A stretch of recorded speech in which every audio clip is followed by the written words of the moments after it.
Everybody needs to get their septic system inspected. Now, you absolutely positively want a septic system inspection on a real estate transaction. A new septic system could be upwards of $50,000 during our current times.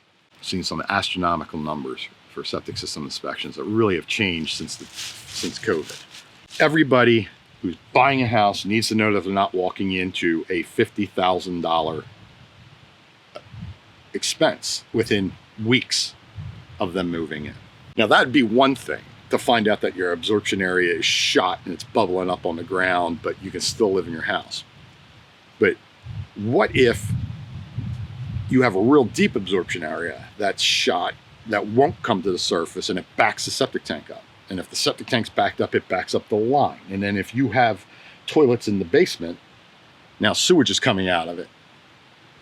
And your whole basement, hopefully it's not finished, now sewage everywhere. And now you're calling in, you've only been in the house for a couple days, and you got a sewage backup because you never had a septic inspection. Those are things that could have been worked out ahead of time. And even if the seller wasn't willing to do something, you could have walked away from the deal. But to wake up 3 days after, or even 3 weeks after you purchased the house, put all your time, effort, and money into it, and then find out that you need a $50,000 septic system just to be able to live, well, that's not a good day. I could give you many people that have done that. Now, let's say you've purchased your home, you've had a septic inspection, it was satisfactory. So that soil filter in your absorption area becomes more clogged every day.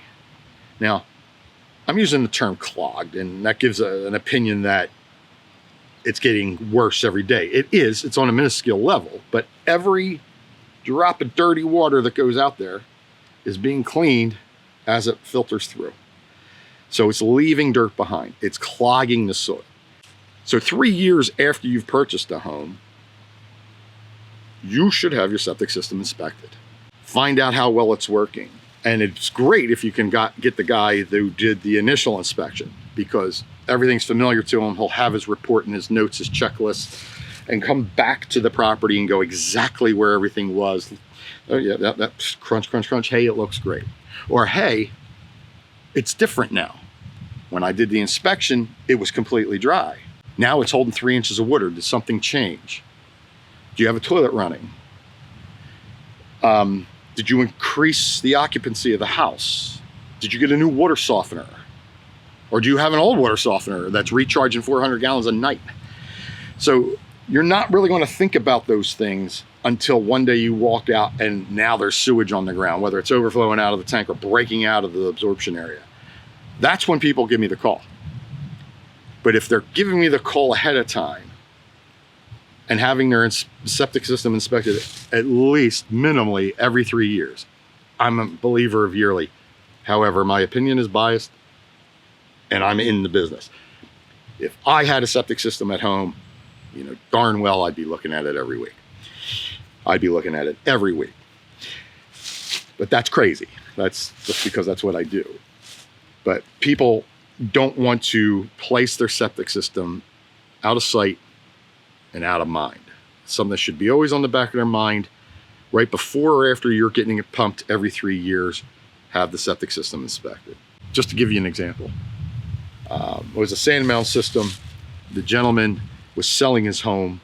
It failed an inspection because the sand mound was oversaturated. He called the company I was working for at the time. This was back when I worked for a larger company. And we went out there and I was checking things out, and yep, it's oversaturated. And when the pump would turn on, the mound would all lift. It would lift.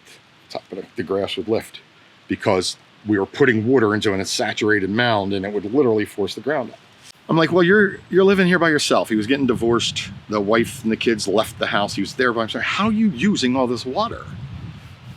He goes, I don't know. So I said, well, okay, let's go in and check some things. Let's see what's going in here. And then as soon as I walked into the house, I could hear water running. I said, well, what's running right now? He goes, nothing. What do you mean, nothing? You don't hear that? He goes, well, I forget what he said specifically, but he made some excuse that he didn't realize it was running water. I'm thinking, I can hear it come down from the drop pipe into the basement, and I'm like, what's coming from upstairs? So we went upstairs, we looked, we didn't see anything. I went up into the master bedroom, and as soon as I got to the top of the stairs, I could hear water running. We moved into the master bathroom. The toilet flapper was stuck open, and the toilet was just running. Wide open, oversaturating a septic system. And I said, there's your problem. And he's like, wow. I goes, I haven't been in the master bedroom since my wife and I were having issues. And I guess he was a little hard of hearing because he couldn't hear that toilet running. But we closed the flapper, shut the toilet off.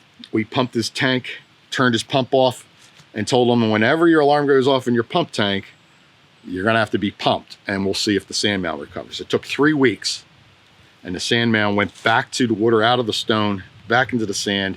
It was absorbing, but it was putting way too much water. So septic systems are designed per the bedrooms for a certain amount of gallons of water per day. If you exceed that, it's going to oversaturate. So since we shut everything down, 3 weeks later, mound was back in a satisfactory condition. We then hydraulically load tested it. It was found satisfactory. The guy turned around and sold his house to a different buyer. Now, that was a very long explanation, but what I'm saying is that gentleman was living in that house and didn't realize that his toilet was running wide open for months. Most of us would catch something like that. But the reason I bring that up is, what about the stuff you can't see, you don't know? If a distribution box, if you have a trench system, you have a distribution box and that box tilts because somebody drove over the yard, put some pressure on that box and tilted it. Now we have the 3 trenches that are supposed to be evenly accepted in draining water. Now only 1 trench is doing it. And now you've got a blowout and sewage is running down. Effluent water is running down the ground. Sometimes it's just one action that can change the continued operation of the septic system. If water's escaping the system, there's already an issue that needs to be corrected. Now, that's where you call in an inspector or consultant, field service technician, whatever you want to call us, to determine, is it the entire system and you need a new absorption area? Or is it something where somebody drove over the box? Well, hey, this trench is completely saturated, water's running down the hill, but the other trenches are completely dry. They're not getting water. So there's an issue at the distribution box. This time of the year is when they notice things the most because it just finally got warm. Second day that I'm in a t-shirt. That's crazy. So people are going to get out and they're going to start cutting their grass and they're going to get over their absorption area, and all of a sudden you're going to squash down and, oh, what was that? And then, oh, that looks like poo water.